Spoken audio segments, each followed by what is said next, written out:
Hello, good morning po. Ay magandang tanghali po. Ito na naman, wala na, natutuyo na yung mga pananim dahil sa sobrang init ng ating panahon, mga kapatid. Yung mga bunga nila, oh.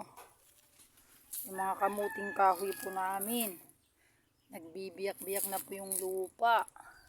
Sobra pong init kasi. Ito kakabsat yung mga tanim naman namin na medyo marami pa rin bunga kahit ganyan, no. Natutuyo-tuyo po sila. Yung po namin kakabsat, palay. Kaya malapit na rin kami mag-ani. Kaya lang po nasira din ng nasira po sa gitna. Pero dito naman po sa gilid at saka doon sa bandang baba doon, maganda. Kailangan po itong tinaniman ko ng sitaw nakakabsat, taniman ko na ng talong. Ang ganda pa naman ng patubig namin dito. Tuloy-tuloy, ayan na po kakabsat, malapit na anihin. Yan, na po sila. Malapit ng pumula. Yan kakabsat, tagani na naman.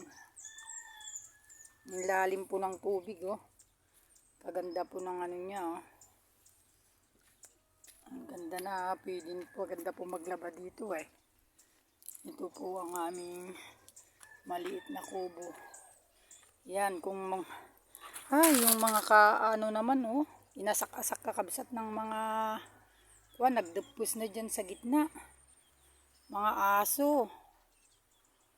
Ayan na, malapit na pong mamula, nasapaw na po yung laman niya. Kakabsat. Malapit nang anihin. Meron na naman po tayong kunting bigas. Kakabsat, ang lalim. Tingnan nyo po. Ayan. Doon. Yung mga tinanim ko po doon kakabsat na tataniman ko na naman ng sitaw yan. Medyo nagpahinga lang po ako dahil sa pag vlog ko kasi kagagaling ko lang po kasi din sa doktor kakabsat. May mga nararamdaman din tayo kasi. Ayan po, kaya continuous na naman po tayo niyan. Kahit lang po yung hirap na buhay. Tignan po natin, Ang dami pong gabi po kung gustong magluto po ng mga gabi. Ayan lang po sa gilid. Marami na po, Yan yung gabing mga tumutubo lang po sa gilid pero maganda po yan. Kakabsat. Masarap po yan Yan yung gabi sabi nila sa ilog.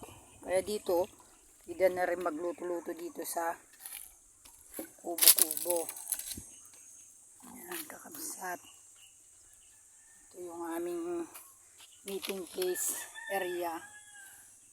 Kung medyo nai-stress ka kakabsat, umupo ka na lang dito.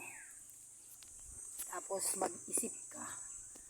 Dito pa ako umupo pag marami akong problema Nakaupo, nag-iisip ng malalim. Pero pag nahanginan ako, nawawala yung aking pagka-stress. Ito po kakapatid ang buhay dito sa baryo. Minsan may mga dumarating din tayo mga problema kapatid. Ay, kakabsat buhay nga naman.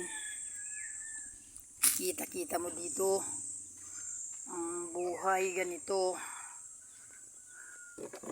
Yan, kakabsat. Ito na naman, tag-ulan na naman to pagtapos ng summer. Magmamahal na araw kapatid. Maraming mga maliligo dito sa amin. Dahil ang mga pinupuntahan po nila ay yung ilog. Kagaya nito nanggagaling po doon. Yung ilog pumupunta na lang po dito sa baba. Yan po. Kakabsat Kaya yung patubig po namin, pag gusto talaga namin buksan yan, napupunta na po lahat yung patubig. Dito. Lalaki din naman ang dawa ng palay Kakabsat mag-aani na naman. Yan. Ayan po kakabsat, dito lang po ako umiikot-ikot sa paligid. Ayan po. Yan, kung panggatong lang naman ang pag-uusapan, marami. Kapatid. Ayan. Ayun po yung karugtong ng ang sapa, oh. Ang dami. Oh, dito lang po sa may ano namin mismo. Dito malapit lang po kami dyan. Ito na. Naka ano na yung kwan. Anuhan namin ng tubig. Tuloy-tuloy na po yan. Kabsat. Ayan, di po ba maganda po ang aming paligid. Tingnan nyo po yung aming mga palay dito mag-aani na. Ayan po, namula na po sila.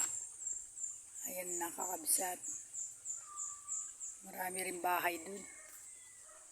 Ayan.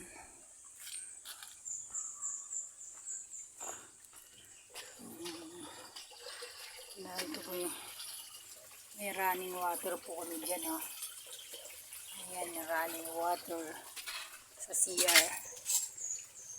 Yan po yung mga pato, oh.